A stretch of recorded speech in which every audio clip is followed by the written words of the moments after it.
Hi, I'm Zakari, and welcome to episode 3 of my Minecraft 1.18 Let's Play series. So, you might be wondering what I'm doing up at the top of the mountain here, and I was thinking we should get started on our real base, at least figuring out where it's going to be. And I was thinking that the top of this mountain looks absolutely amazing, and I love the view from here.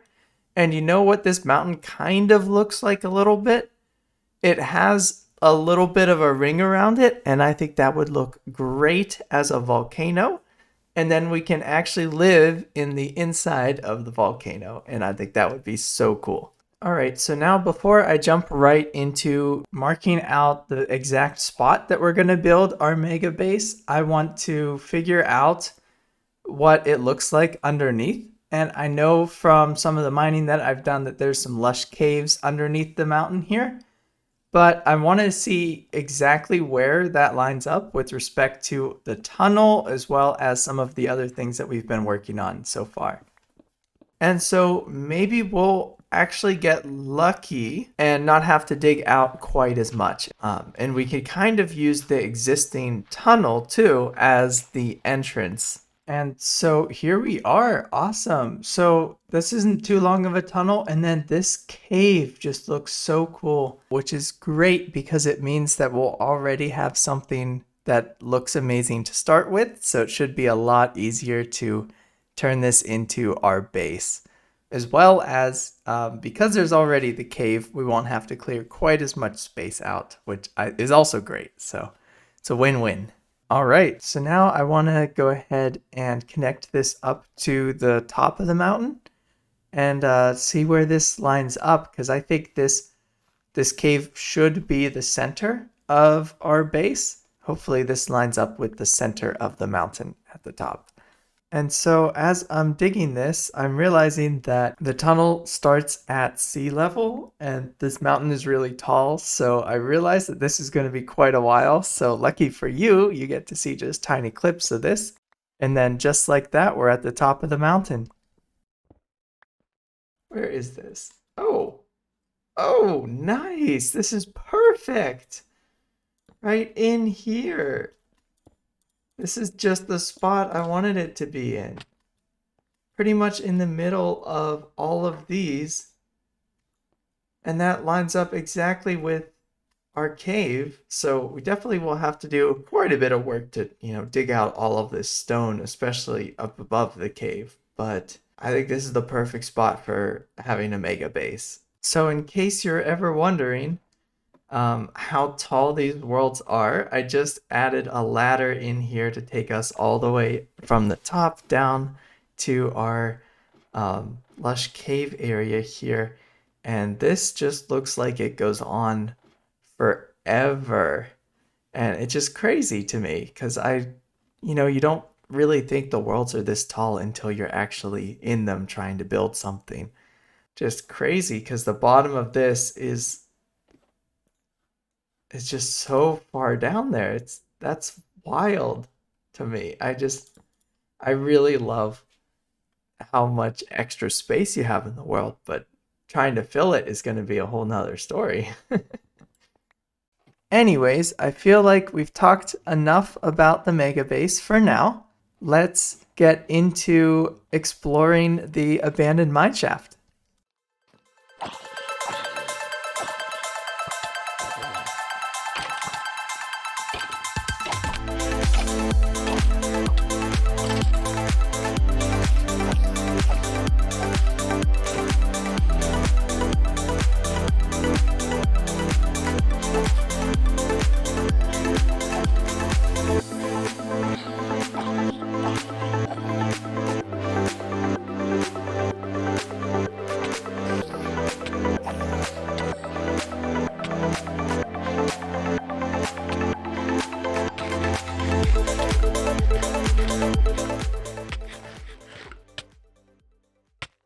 That single cave spider almost killed me, but it did show me that there's a spawner nearby because I know that those guys only spawn from the spawners themselves. And now that we've deactivated this one because we've placed enough light sources nearby, let's take down the coordinates here, and then we can come back and easily find this later. And we can do some more exploring now. Editing Zakari here now.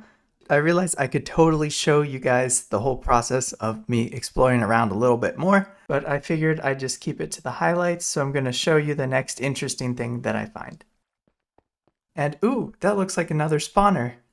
So we just gotta run in here and light it up before any spiders have a chance to spawn, and we got it. So now I'm just gonna clear out this area a little bit.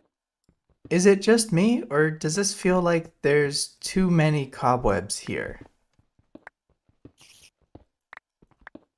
Wait a minute, this looks just like the other spawner that I found. And it totally is. I can't believe that there's two spider spawners right here near each other. So, you know what? I feel like there's something off here. That's just because I keep hearing all of these spiders. So I feel like there's either some like that spawned from these that got hidden away somewhere or something's up, but I feel like there's another spawner sort of near us. I don't know if it'll be in range of the other two, but that would be really cool if it was. So anyways, I've been really struggling to find these guys, and I even turned on the subtitles so I could see the direction where they're coming from, and even this isn't helping that much. But there is only one more direction that they could be in, and I think that is below us.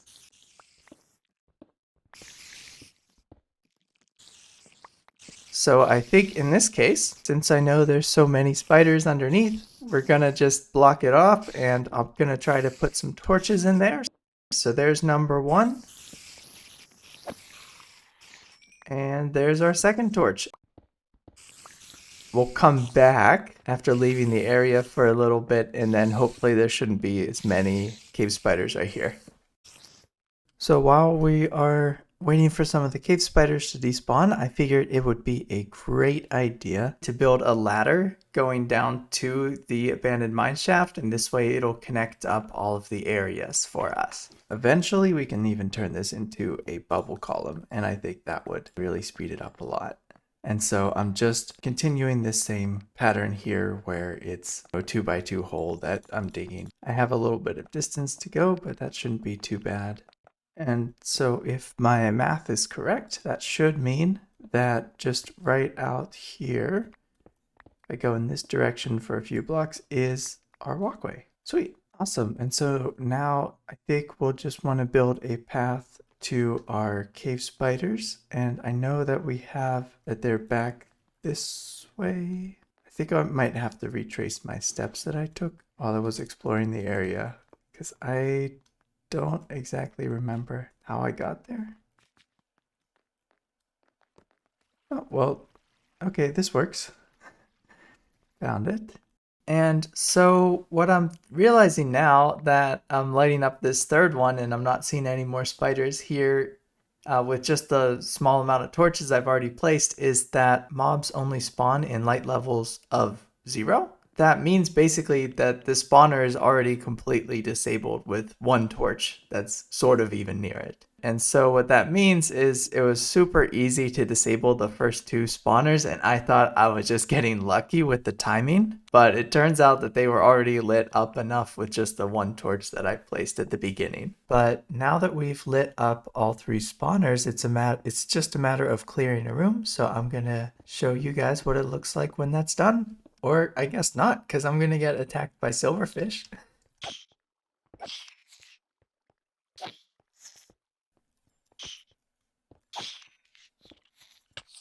Ah. Okay, there's a lot of these guys. Good news is they don't pack too much of a punch. Okay, so now I can actually dig out the room and then we can see what's going on. All right, so now here we have a fully cleared out room. It's looking pretty cool, and we can see how all the spawners are relative to each other. And I think that means that we're going to have to put our spot in this wall over here, and this way all three spawners will be active at the same time. All right, so now I think it's time to put in all of the water buckets to make sure that all the spiders get flushed to one spot, and then we can actually figure out where the entrances to that room are going to be.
Now that I have gotten all the water in here, it's a matter of building up this room, and I actually want to be able to see all of the spawners.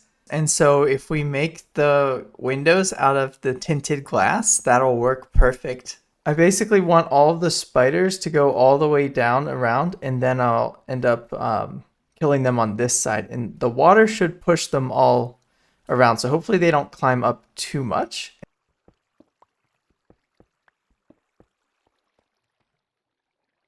Wow, the tinted glass just looks really great. I wonder what it'll look like once the lights are out, but so far it's looking really cool.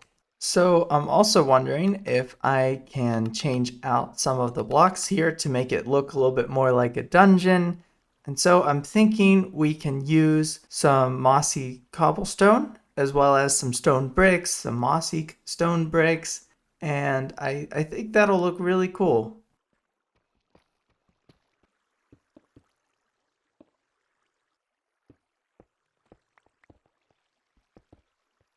And so I'm thinking this looks pretty good so far, so let's just continue this pattern for the rest of the room here. All right, so yeah, this looks so much better once I added a little bit of a splash of color. And you know what I'm actually wondering? If I add some leaves in here too, I wonder if that'll make it look even better. Just like toss some leaves in the corners. You know what? Can I work some of these into the wall? I'm really happy with this, and I think the leaves really added a nice splash of color. I think we need to find a way to get out of here, and I'm just thinking of how I want to shape this, and so I'm thinking maybe we could do like 5 across.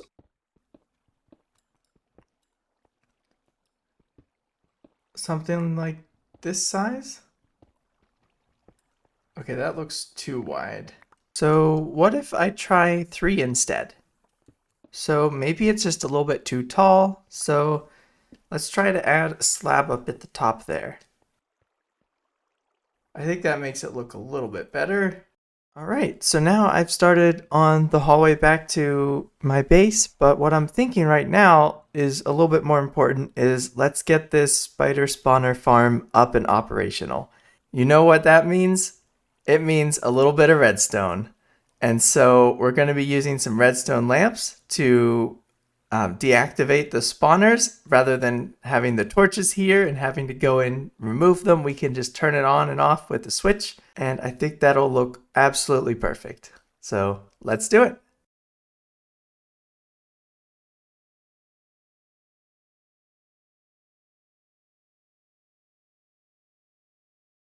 All right, so now we have all of the lights in, and it's as simple as flipping the switch off and then flipping it on. And so that part's done. I still have to remove the torches. And then I was also thinking it'd be really cool if we collected all of the items into a chest. And so we could go ahead and put a double chest down there and use some hoppers as well to collect all of the items. And so this way all of the string and spider eyes ends up in this chest here, and we don't need to step quite as close to the spiders to pick that up. in order to prevent the spiders from coming through, we can actually use a mixture of walls and some fences. And so if we just put some fences right down the center here, we can actually use some like stone brick walls. I'm just adding a little bit of color in there to make it look a little bit better. And then we can actually swing our sword at these guys and they won't be able to squeeze through this tiny of a gap. And so hopefully this means we can reach all the spiders just from standing here so we don't get poisoned, and then we can even reach all the way up to the top if needed. So now it's just a matter of removing all the torches. And so for this part, I'm definitely going to have all of the lights on. So this way the cave spiders don't spawn as soon as I remove any of these guys. But I should be able to just go ahead and knock all of these down.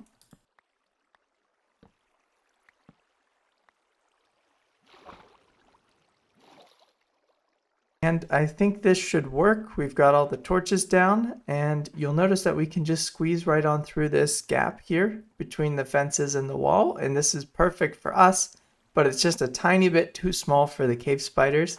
So it should mean that they are that they can't get through at all. All right, I think we are ready for a little bit of a test run here. So let's go check it out. So if I flip the switch off, oh wow, I cannot see these guys at all. Nothing in there is visible. But I hear a ton of spiders. And they are, ow, ow. I hit something. Okay, this is a little bit hard.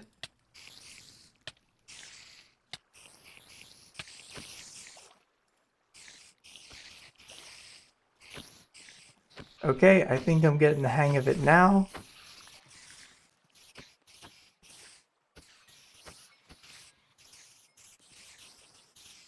Okay, so what's going on? How are these guys getting stuck there? And why are they all so hard to reach? So we could take this one problem at a time. I think the easiest one to solve is why are they up so high? And I think the easiest solution to that is to just come on in here and reduce the ceiling height by 1. And that should mean that we don't have to jump anymore to reach the spiders.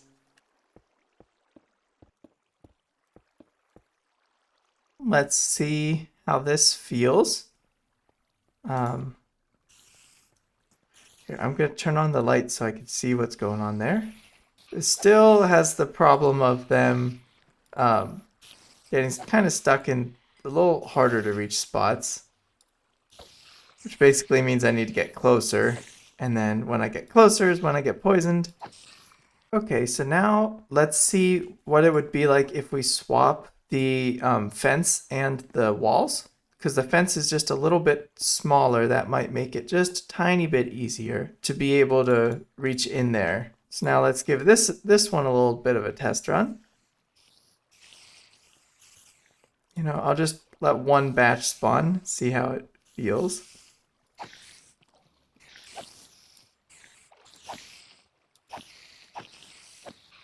Yeah, I definitely feel like this was the right choice. They are a little bit easier to reach. We still get the occasional one that tries to go that way. And then there is a dead spot right in the top that I can't reach, but it's only a problem when there's just one spider. So I don't think that's going to be as much of a problem because we're going to have a constant stream of new spiders spawning and running into each other. So I think we should be all ready to go, but one thing before we do so, let's just put a fence up here, and now we should be good to go. Let's test it out. So I just wanted to tell you guys how excited I am that this worked out. We have an amazing XP farm here that's like 3 times as fast as most starter XP farms when you find a monster spawner, so I'm super happy with this. You know, we did a lot this episode. We figured out our location for our real base, we connected our tunnel to a cave system that we found that led us to these cave spider spawners. We built a ladder all the way up to the top of the mountain, and we're really starting to see everything start to come together a little bit with this world. I'm super excited for what this season has coming up, and I'm so excited to get to share this with all of you. If you've enjoyed, make sure to leave a like and subscribe for more content. Thank you.